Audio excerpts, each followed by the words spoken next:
Mana bu bemorimiz Qirg'iziston fuqarosi. Bizga kelganda glomenifrit bilan kelganlar. Glomenifrit, kreatin, motivin kreatin 600 bo'lgan. Qog'ozlaringiz qani o'sha? Qog'ozlarim ichida ekan. Tashqarida. Keling.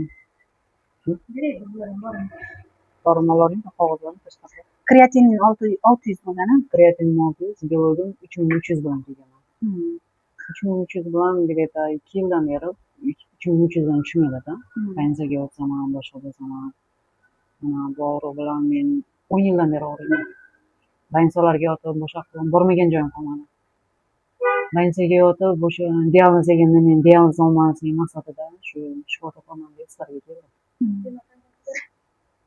Qirg'iziston fuqarosili bemor. O'sh shahridanman. O'sh shahri. Qirg'izistondan, O'sh. Familiya ismingiz opa? Mo'minova Firqoji. 2 kurs lechенияda kreatinin 340 ga tushgan hozir. Belugla nechi chiqdi? 1782 ga tushdi. Juda zo'r ko'rsatkich.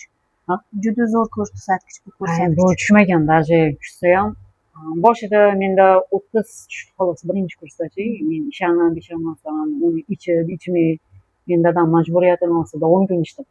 Dadam ketsa choylarimni ko'tarar edim. Просто ishonish menda degan xohish yo'q edi. Shuning uchun sizlarga kelib to'qqiz dorilarimni olib ketganman, buni tan olishim kerak.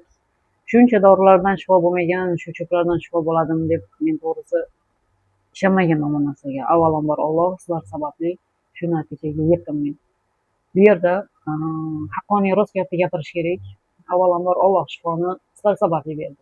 Mana shu cho'plarda ancha-muncha odamlar davolamagan narsani sizlarda shifo topsa bo'ladi ekan. Mana natijada men ko'rdim, hali 100% men yaxshi bo'lib ketganim yo'q. Endi 3-kurs dorim olgani keldim.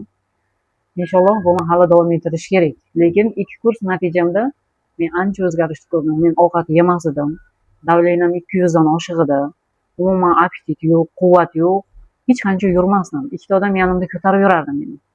Hozir Allohga shukr, davleniyam 140, eng chiqsa balanda 150 ga chiqyapti. 140, 150.